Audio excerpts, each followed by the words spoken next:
आपके फूल। चंपा नहीं मिली, आज इन्हीं से पूजा कर लेना। और ये क्या? हेडमास्टर के लिए औषधि, उनकी बेचैनी ठीक हो जाएगी।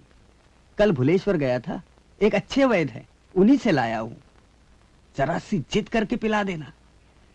बुढ़ापे में आदमी बच्चों से हट करता है। मुझे बड़ी चिंता हो रही है भाऊ, न जाने इन्हें क्या हो गया है। अजय के जाने के बाद बिखर से गए हैं।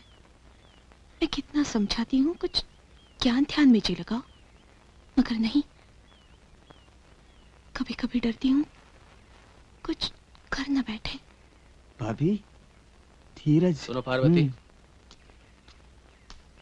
अरे विशु, माफ करना, जरा देर हो गई। कोई बात नहीं, चले। कुछ चाहिए?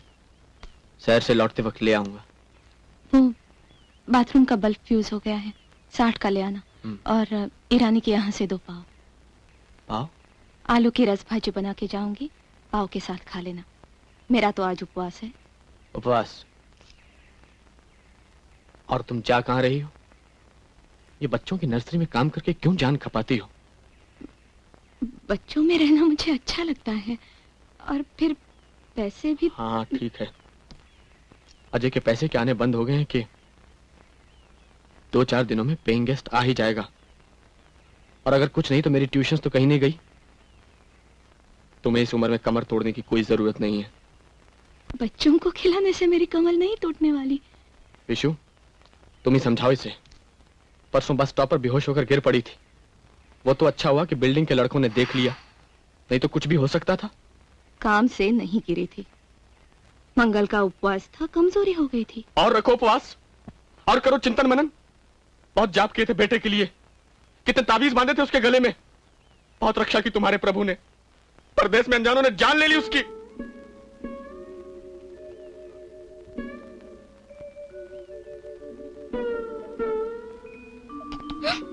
अच्छा अच्छा ठीक है। क्या लाने को कहा था? बल्ब और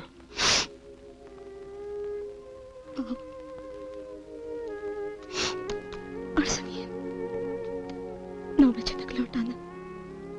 पेइंग गेस्ट आने वाले हैं, याद है ना? हाँ याद है मुझे। कौन कब आ रहा है? चलो विशु, वरना सूरज बढ़ आएगा। हाँ हाँ चलो। भाभी, 40 सालों से जानता हूं, दिल का बुरा नहीं है हेडमास्टर। अकल दूर मस्का के लिए 2 रुपीस। नहीं Philip. Uncle 1 rupee please. Go Philip. बुरी बात, चलो।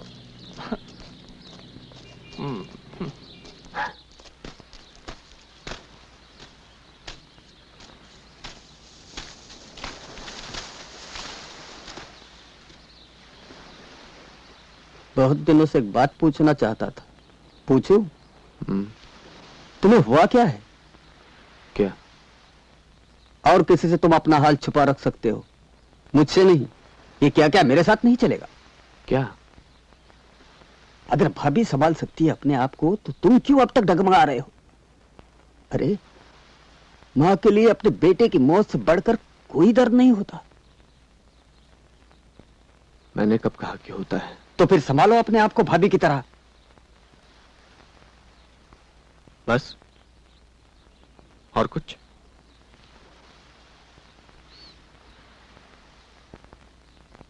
एक तरह से शायद ये ठीक ही है कि पार्वती के देवी देवताओं ने उसे अजय की मौत बर्दाश्त करने की हिम्मत दे दी है। लेकिन तुम जानते हो कि मेरे पास बचाव का ऐसा कोई रास्ता नहीं है।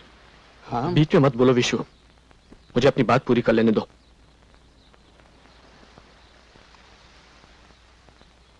याद है एक दिन जब इसी जगह अजय के दोस्तों से उसका कुछ झगड़ा हो गया था, तो कैसे सहम के भागा था मेरी तरफ।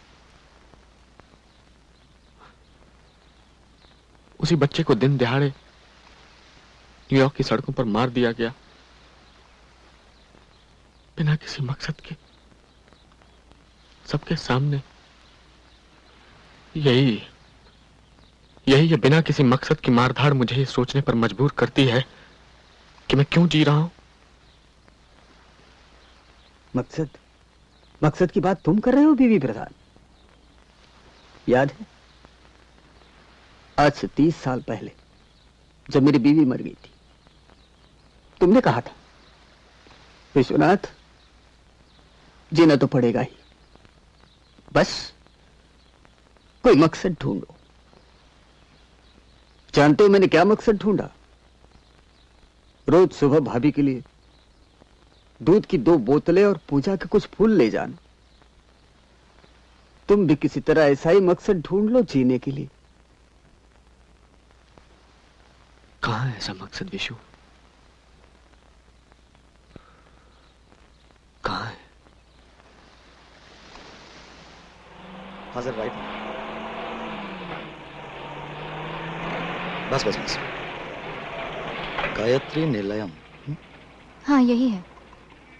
भाई साहब जरा सामान देखना, हम लोग अभी आते हैं।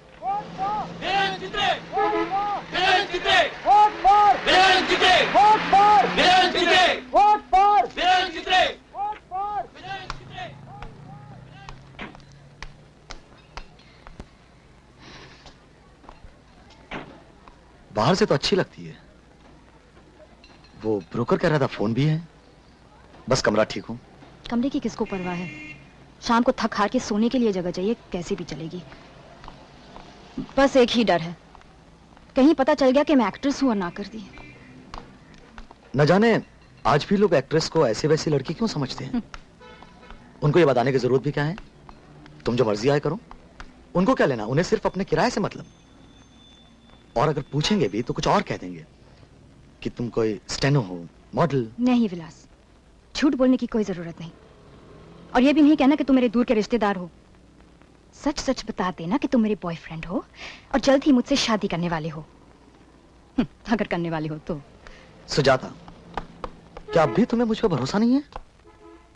तुम पे भरोसा करूं या ना करूं समझ में नहीं आता।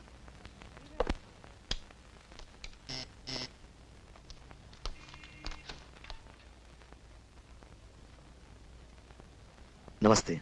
नमस्ते। आप प्रधान साहब? जी। हमें श्रॉफ एस्टेट एजेंट ने भेजा है, आपको एक कमरा देना चाहते हैं किराए पे। हाँ हाँ, मैं समझा आप किसी गलत जगह पर आ गए हैं। आइए आइए।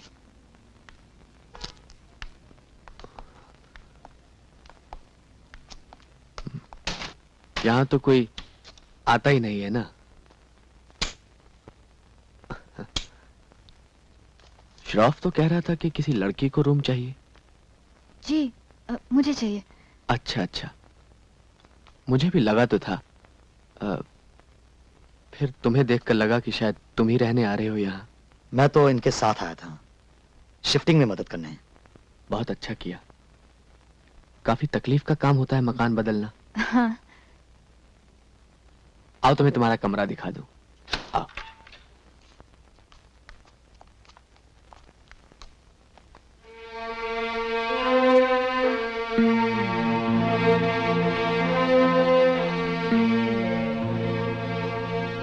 सब कुछ कितना शांत सा है यहाँ ना?